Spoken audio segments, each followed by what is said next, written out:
Ouais, girl, move your body, don't stop. Ouais, don't stop, don't stop.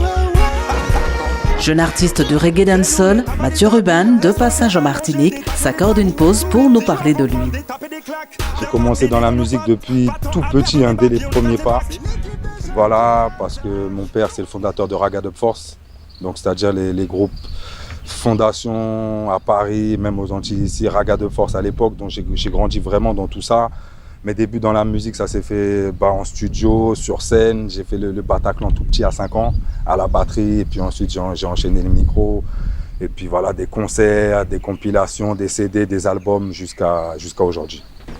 Mes messages, ça s'adresse à tout le monde en général, à qui veut bien les entendre. C'est-à-dire que quand j'écris pas pour une catégorie de personnes, ni pour les jeunes, ni pour les plus âgés. J'écris pour tout le monde. Parce que j'estime que même les plus jeunes, à partir de 10 ans, 13 ans, ils ont déjà un cerveau. Quand on leur parle, ils sont loin d'être bêtes et ils comprennent très bien qu'est-ce qu'on leur dit. Et aussi bien les grandes personnes. Donc que ça soit ni différence d'âge, ni différence de classe sociale, ni de religion ou d'origine. Moi, ma musique, c'est vraiment pour tout le monde. Et le reggae musique, à la base, c'est ça. Tout le monde cherche une issue. On veut tous s'en sortir, mais on veut pas faire marcher dessus. Ils pensent gagner, mais moi, j'ai voulu tout seul. Après, des collaborations, j'en ai fait plein.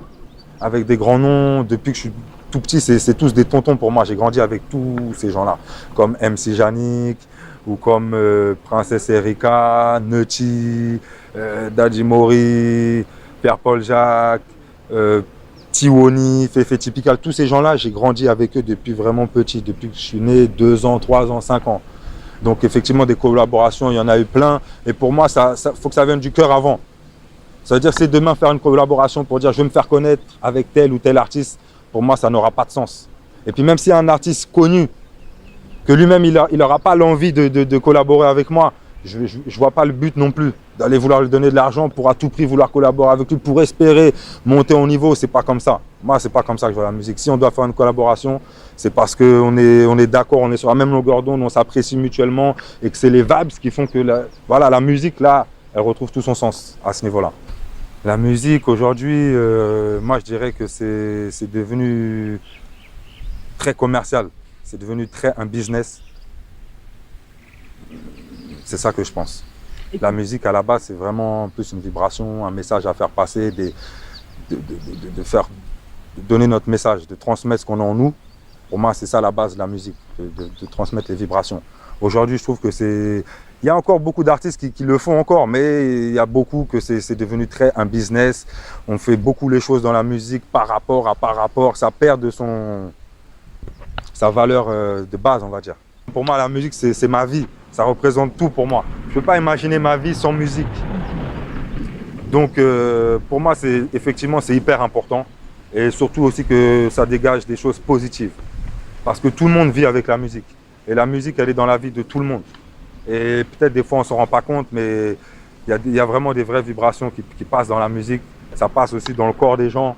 Donc, autant que la vibration soit positive, je pense que ça peut que nous aider à avancer dans un monde meilleur. Un artiste pour lequel la fête de la musique manque de ferveur. Des fois, on voit qu'il y a plus d'engouement pour d'autres événements. Bon, par exemple, c'est le carnaval, ça n'aura rien à voir. Là, c'est sûr que tout le monde va être sur le carnaval. La fête de la musique, je ne sais pas si c'est politique ou pas, mais ce qui se passe, c'est que c'est pas vraiment axé sur ça. On le fait parce qu'on doit le faire, mais on sent qu'il n'y a pas de gros moyens qui sont mis en place. C'est pas spécialement le but principal, on a l'impression. Alors que pourtant, comme je disais, tout le monde vit avec la musique. Dans la vie de tout le monde, il y a la musique tous les jours. Donc, je pense aussi que ça serait bien que les gens s'impliquent un petit peu plus aussi. Et que, par exemple, quand il y a des fêtes comme fête de la musique, que voilà, tout le monde doit venir dans la rue. Même tout le monde n'est pas forcément chanteur ou musicien, mais tout le monde vit à travers la musique. Tout le monde vibre sur la musique. Donc, pour moi, ça serait important que l'événement de la fête de la musique il soit encore plus big qu'il n'est déjà. Hey yo, hey you, celle-ci c'est une spéciale pour Nord FM et MN TV. Ouais, c'est Mathieu Ruban, once again. Et je souhaite une bonne fête de la musique à toute la Martinique. Yo, c'est le Nord en particulier. Boom boom represent. Hey yo, hey you.